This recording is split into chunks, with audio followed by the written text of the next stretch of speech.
Hey everyone, I've got a short and sweet one for you today. I've written my first crochet pattern for a floral lace headband. Find it in this video's description. It's based off of this flower pattern that I finally had a chance to try out from a tutorial by Nikita Nightingale. I recommend giving her tutorial a watch if you're unfamiliar. What's written should cover everything you need to make your own. I've included notes and instructions in a way that I hope will be clear and straightforward. My intention with shooting this video is to accompany what's written as an additional resource. So to be clear, this isn't a step-by-step tutorial. Please refer to my pattern for that, as well as Nikita's video. This is purely to supplement my written pattern. It's the first I've made for public consumption, so there are a couple techniques I like to demo. Okay, without further ado, let's go. Let's briefly go over the construction of this floral fabric. It's not too complex, however it does make use of several stitches.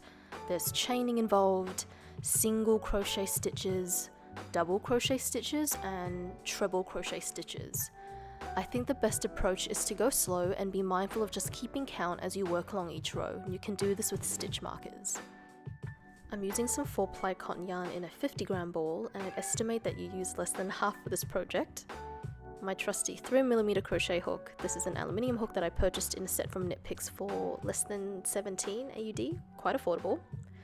Optionally, have some measuring tape, have a darning needle to weave your tail ends in. Some stitch markers might also come in handy. I'm using some safety pins and a pair of scissors. Because this is a demo, don't worry about this particular yarn and hook that I'm using. They're larger in size, so that hopefully it's easier for you to see. So to begin my headband, I make a slip knot and I chain 76, with the last chain being my turning chain. Each flower is made up of 25 stitches, so 75 would equal 3 flowers across.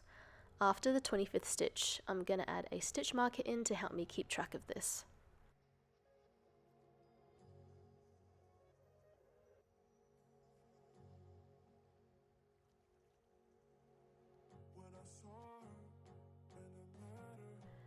The first row will just involve single crochet. You're welcome to work them into the back loops of your chains, which is the standard approach. I'll be working them into the back bumps for a neater edge.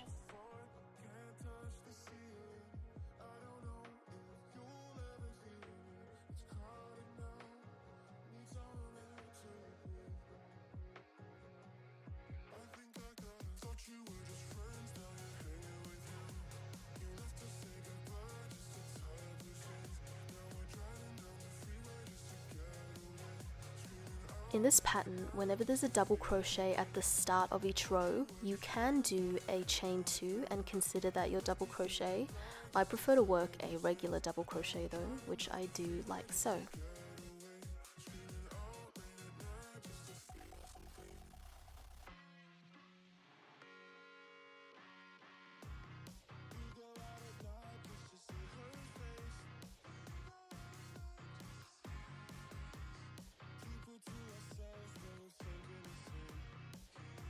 Another thing this pattern calls for is making these chain spaces. Let me show you how. Typically it's created through chaining 2. Whenever you're required to chain 2 and then continue on with more double crochet, you'll want to make sure you're skipping the same amount in stitches within the row and continuing to work into the 3rd stitch away from your hook. And then you can continue on.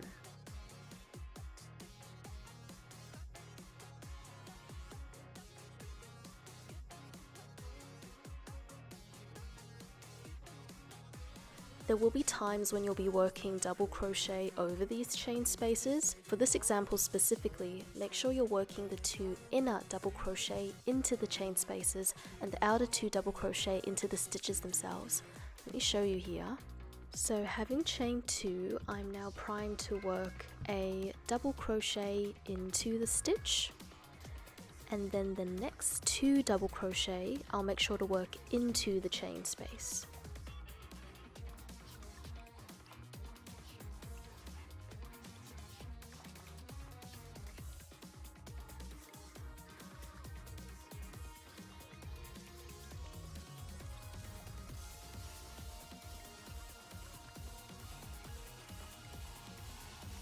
And my last will be worked into the stitch itself, meaning beneath the 2 loops or the V's. You'd also want to do the same when working some of the treble crochet stitches in this pattern. Work them into the chain space.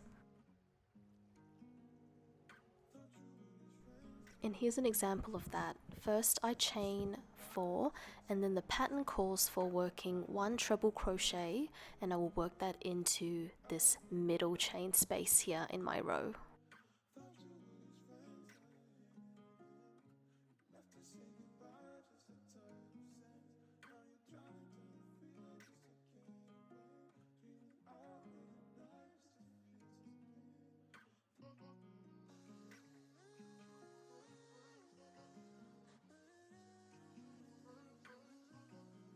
And then I think the last thing I'd like to go over within the body of the headband is when we work sets of single crochet that acts as the center of our flowers. I'm at a point now that I need to work 5 single crochet. My last row had 3, so what we'll do here is to work 2 of the outer single crochet into the chain spaces on either side, and then the inner 3 single crochet on top of the single crochet in our previous row.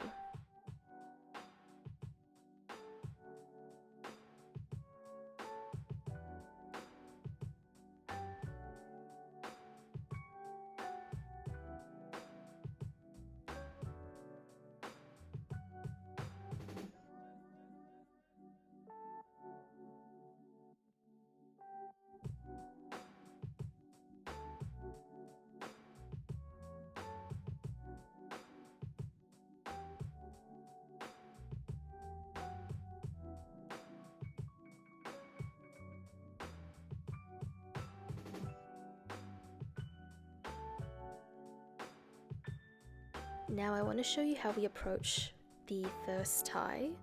So I've just finished my last row of the headband body, and I'm facing the left side of my work, where I will crochet several rows of single crochet to taper into the tie.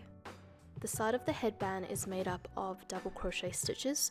What I'll do is add 2 single crochet into every double crochet, resulting into 18 stitches across. I'll start by chaining 1 to help me turn and face this edge, and then I'll begin on my single crochet. It's not an exact science, I'd say. I just want to make sure that there's consistently 2 single crochet into each side of the double crochet stitches.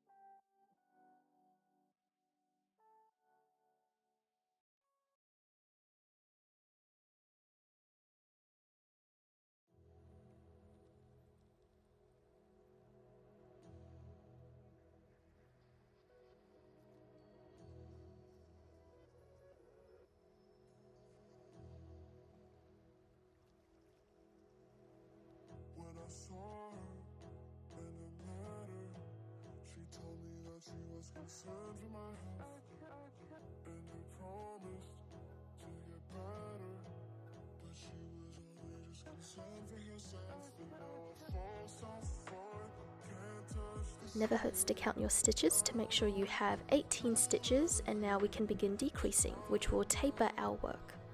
This will happen once at each end of the row. With 2 stitches left, pull up a loop in the second last stitch, and then pull up a loop in the last stitch in the row.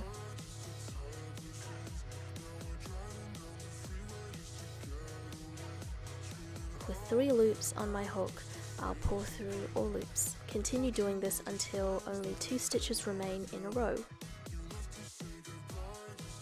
Now that I have 2 stitches left in my row, I'm going to work 1 single crochet into the first stitch from my hook, and then I'm going to chain 30 more to start on the tie.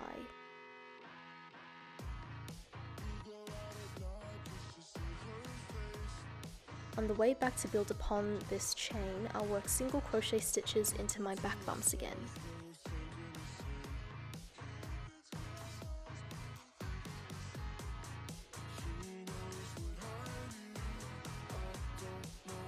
The last stitch, the 30th, should be a single crochet that joins into the second stitch of this row.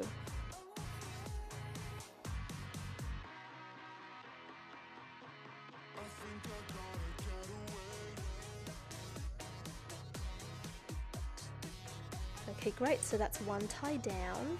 What you can do now is to tie off and then weave in that end.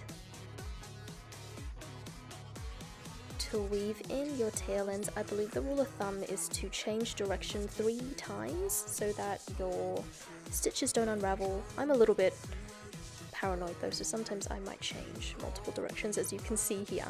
But do that a few times, at least 3, and then you can snip off any excess yarn. For the second tie on the right hand side, you'll need to join some yarn. Do this by inserting your hook into the first single crochet made in the body of the headband here.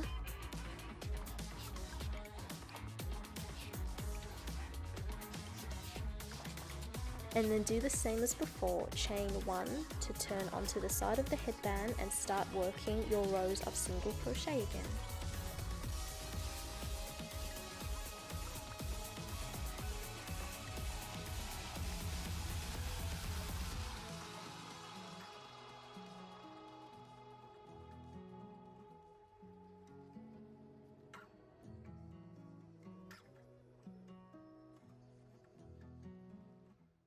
Okay, that's all folks. I hope you give this pattern a try and let me know how you find it and if I'm able to help you with anything. I will see you in the next Crochet Diaries.